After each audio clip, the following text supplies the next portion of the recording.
All right. Good afternoon, everyone. It's good to have you all on board this afternoon.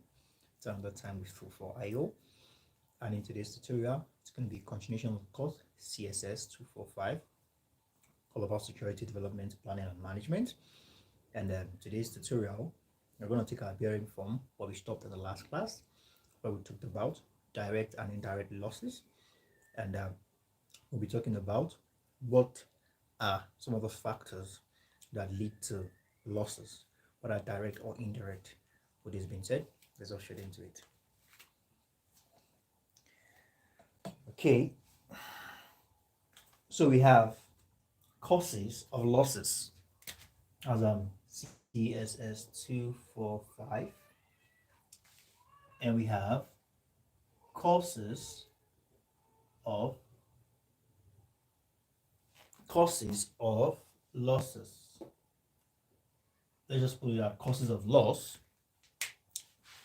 Generally, losses, all right, cause of loss. So generally, losses are caused or occasioned by various factors.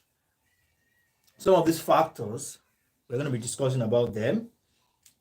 Now, let's talk about institutional or organizational factors. Okay, institutional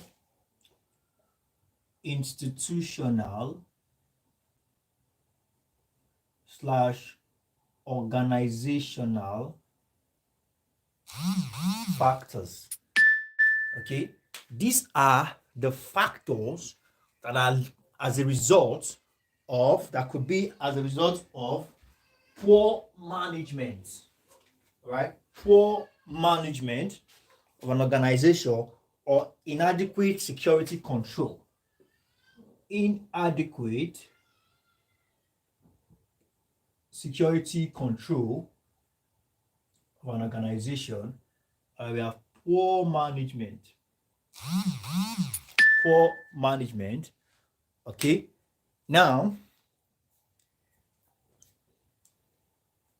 inadequate security control, poor management. Now, we also have lack of organizational rotation of security operatives. It still has to do with poor management. Non-involvement of external security consultant. It still has to do with poor management. All right. External security consultant. All right. Not seeking for assistance or not seeking for aid from an external security assistant. This could lead, okay, one of the factors that could lead to losses in an organization. Okay, so we have that as that. Also, we have large span of control. Okay, if there's too much to undo, all this still boils down to poor management. If there's too much to undo, there will definitely be loopholes and criminals or circumstances or cases where might take advantage of the loopholes. All right. Another factor is environmental slash social factor. Environmental slash social factors. So under these factors, we have lack of corporate culture against crime. All right. If everybody in the community, or let's say definitely it can't be everybody, that is certain, but if the majority in the society are not against crime, they will have this attitude or behavior or habit of harboring crimes. All right. And this makes it very difficult for the security personnel in the society to fight crime. Okay. Lack of corporate.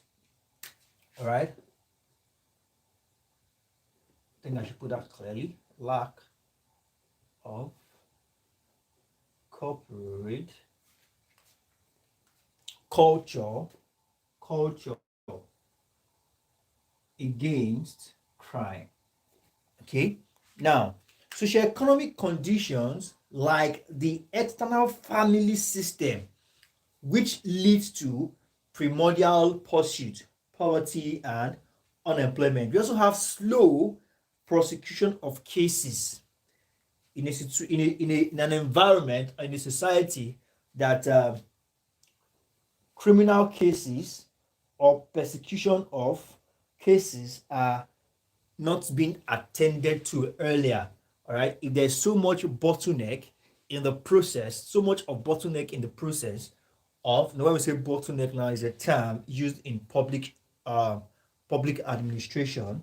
Basically, it is accompanied by bureaucracy, all right, whereby you have laid unnecessary, all right, delay on urgent matters. So in a situation whereby they are uh, slow persecution of cases, slow persecution of cases, all right, there will also be loopholes. And we have lack of heavy punishment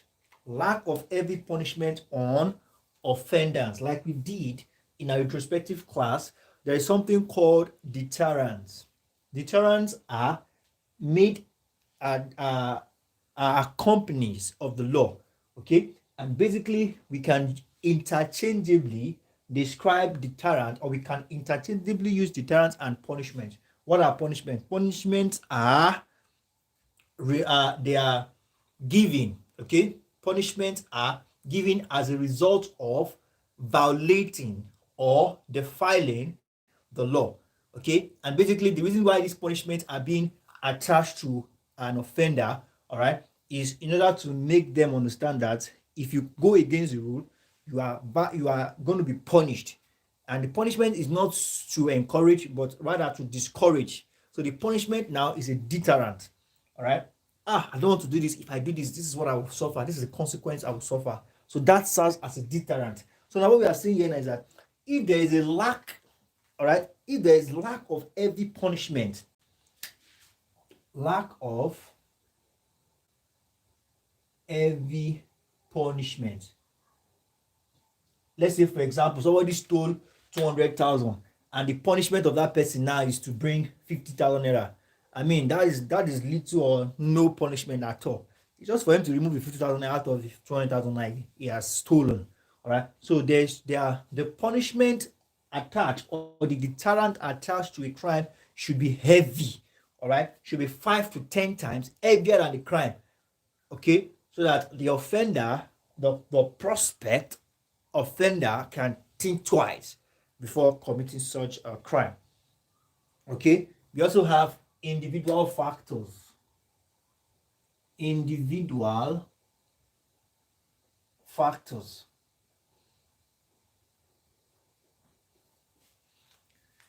Individual factors, this consists of refusal to set good example. When individuals refuse to be good citizens, all right, refusal to set good example, all right, lack of honesty, all right. Now, when we say lack of assessment or situation based on individuals' percept rather than bad wagon tendency. Now, basically, like individual factors like lack of honesty, okay, lack of honesty, when we have situation whereby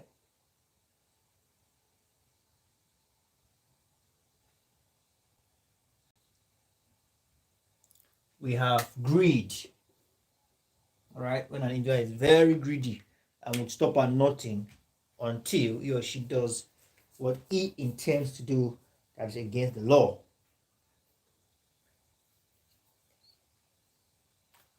Individual's perception, all right, these are some of the factors that can lead to losses. Okay, now we have that as that.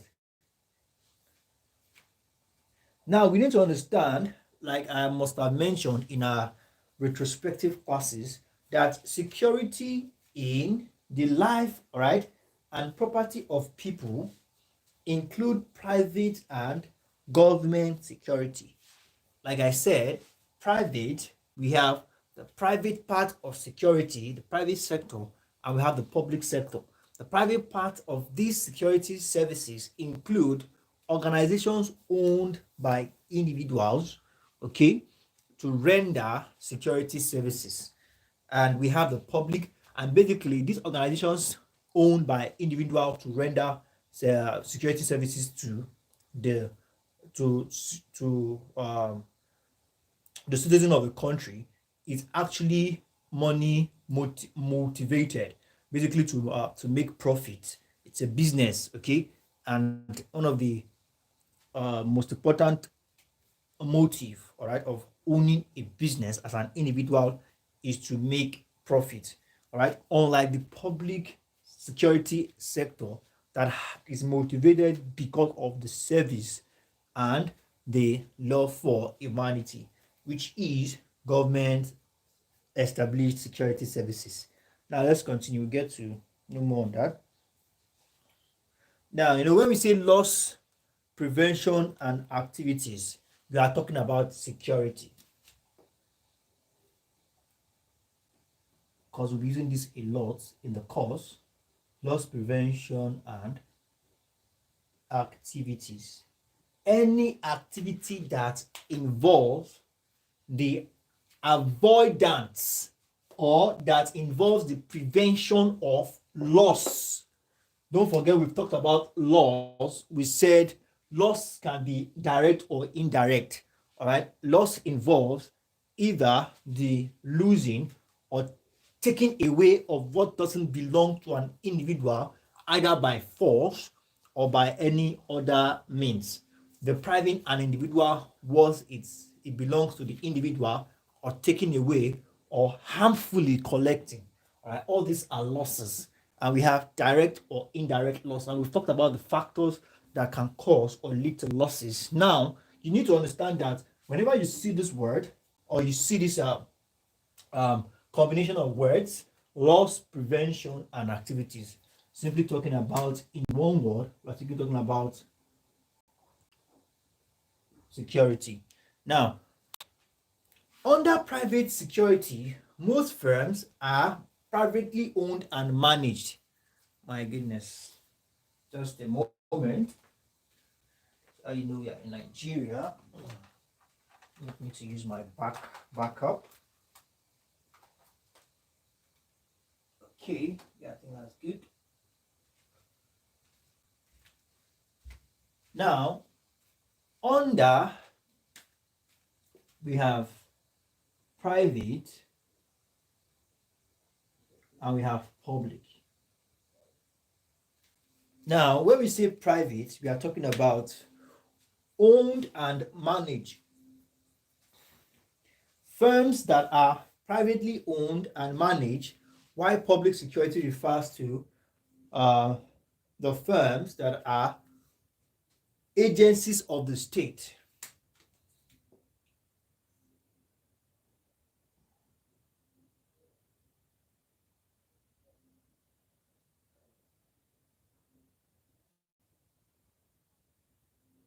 All right, agencies owned by the states. Okay, so we have that as that. Now, for example, the likes of privately owned, all right, or controlled firm that offer security services, we have the likes of Pearl Security Services, Douglas Veteran Security Services, Pavilion Security Holding Limited. All these are examples of security organizations or firms rendering security services. All come under the term private security. All right, private security. While agencies, okay, while agencies like the Armed Force, the Nigerian Police, Fire Service, Immigration, Custom, Nigerian Security and Defense Corps, etc. falls under state-owned agencies. All right. Characteristics of private/public securities. Some of the characteristics are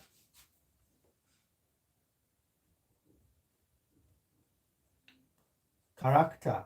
So permit me to use characteristics as character, private, and we have public. Now, private security is characterized by competition. Who is the best? Competition. Who does it better? Characterized by competition. Now, firms compete with one another in sale of similar security product or service. Okay, public security is invariably a monopoly.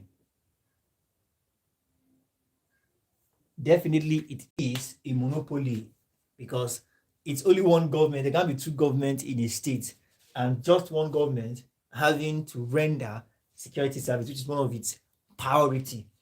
Okay, so we have that as that. Now,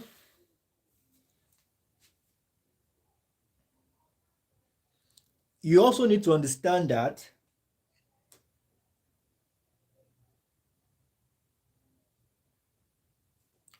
here we have, like, let's use example, the police, the Nigerian police.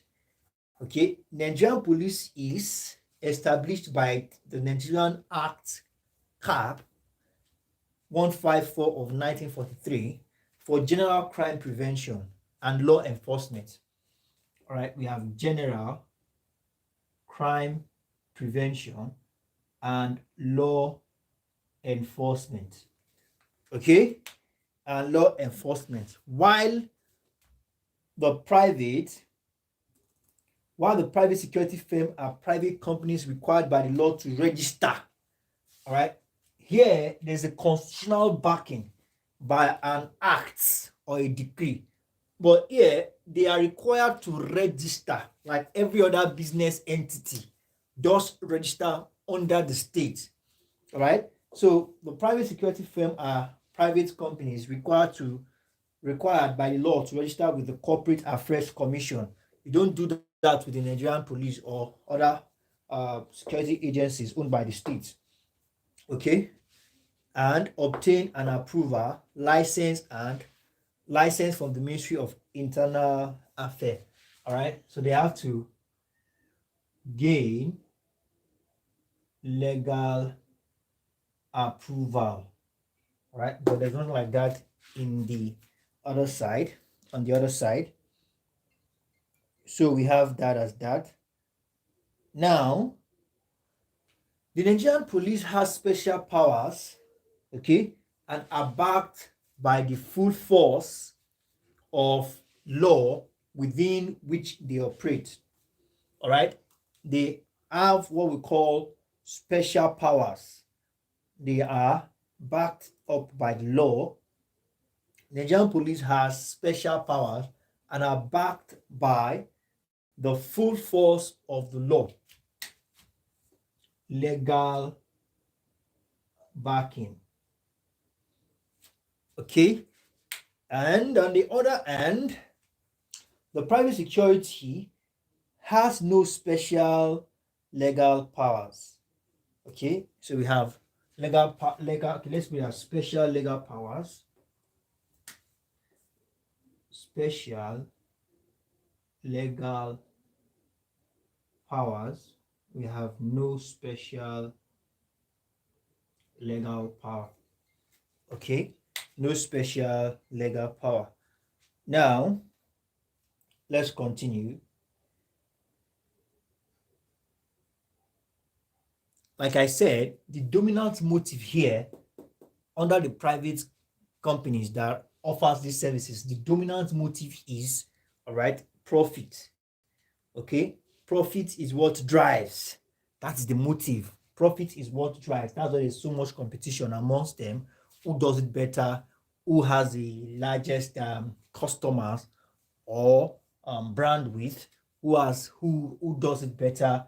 You know, I have connections who you can find my men in the House of Representative in big places. All right, there's this competition because they are all about making money. Unlike here, that is more of the responsibility and obligation of the state. All right, so we have that as that. Also, when it comes to their training, all right, the kind of training Nigerian police office and Nigerian police personnel receives, whether recruit or not. If you are a recruit, you go through series of rigorous training, and if you go through the academy, years of studying and training. All right, but compared to private security companies, they are just civilians that have not been able to get jobs. All right, so instead of me to just stay idle, let me just go and get job in a security company. I begin to work. So there are no specialization or special training. So it's general trainings and the likes. So with that being said, let's move straight ahead to security survey.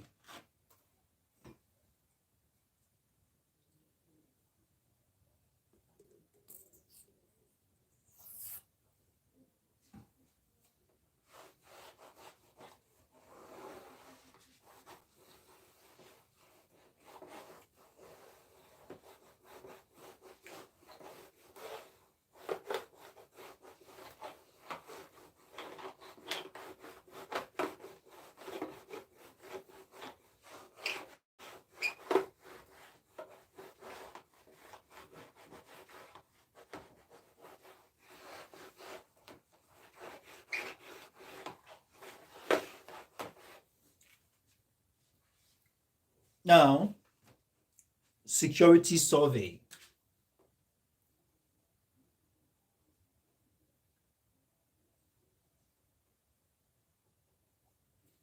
Okay, so these are combinations of two words, security and survey. When we say survey, it's more of observing to gather informations on a specific field. All right, security has to do with activities that prevent losses. Now, security survey can be defined as a critical on-site examination and analysis.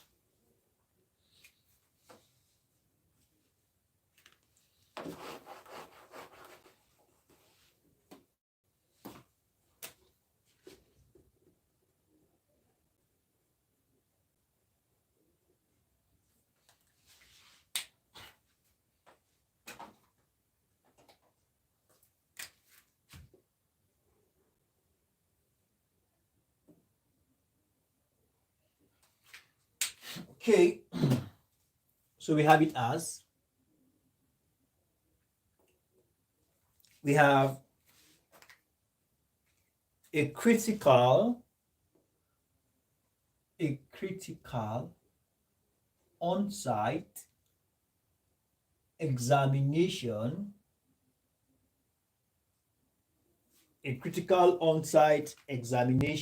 and analysis. All right, on-site examination and analysis of an industrial business plant. All right, industrial plant, business, home, public or private institution to ascertain present security status. All right, critical on-site examination and analysis on certain services and households. Okay, to what? In order to what? Ascertain. In order to unravel, in order to discover the present security status. Okay, to ascertain the present security status. And why do you need to ascertain that? In order to identify the efficiencies to determine the protection needed and to make recommendation, all right, to identify the loopholes and make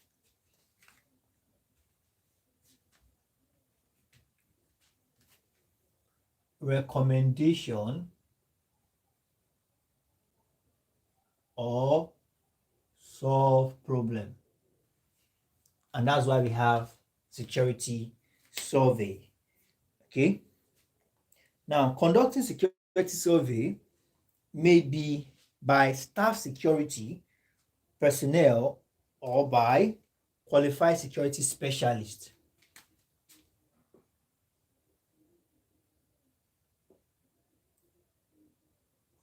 By security personnel, all right, specialists, all right, a security specialist, okay, conducting this survey could be by security personnel or by a qualified security specialist employed for that same purpose.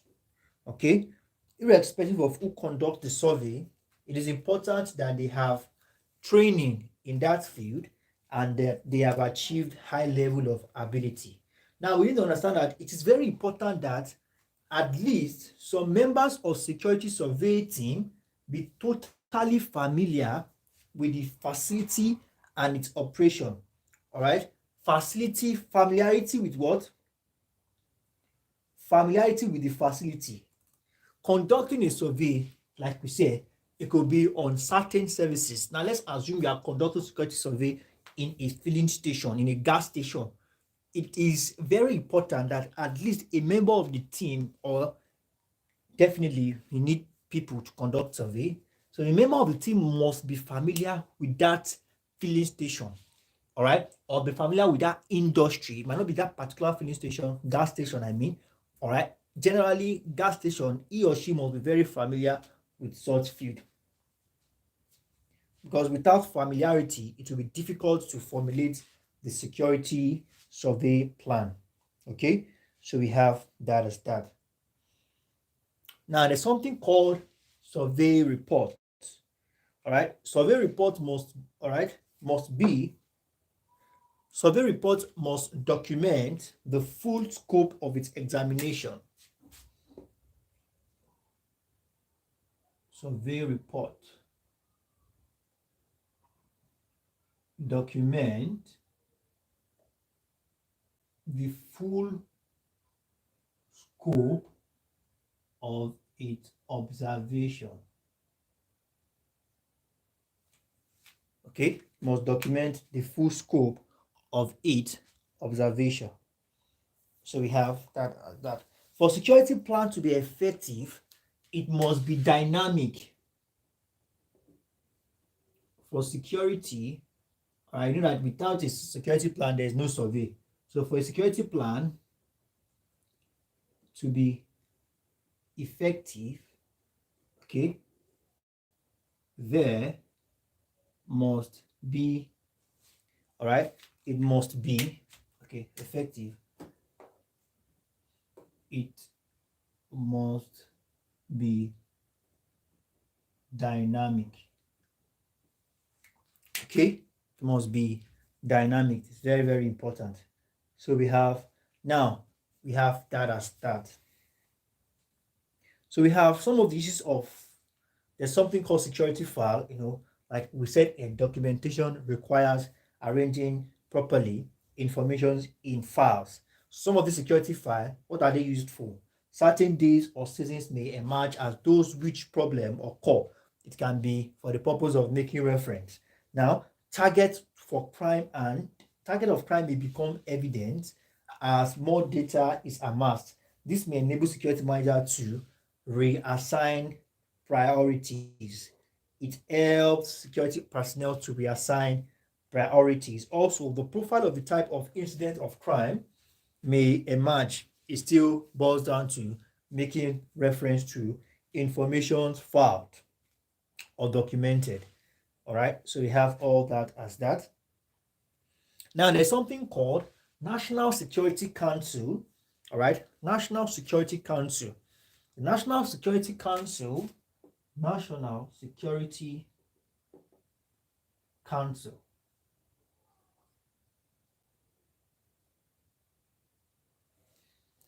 Now, the National Security Council is a constitutional body responsible for advising the president on matters relating to public security. A constitutional body.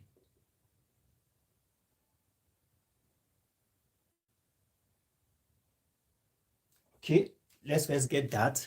It is a constitutional body and it is responsible, all right, responsible or charged with the responsibility, responsible for advising, all right, advising the president on matters relating to public security. The president on matters relating to public security. Okay, so we have the National, all right, Security Council, all right, matter relating to organization or agencies, establishments by law for ensuring security of the nation, life and property. All right, basically composition of this National Security Council as executive members, we have the National Council comprises of the following members. All right, so members,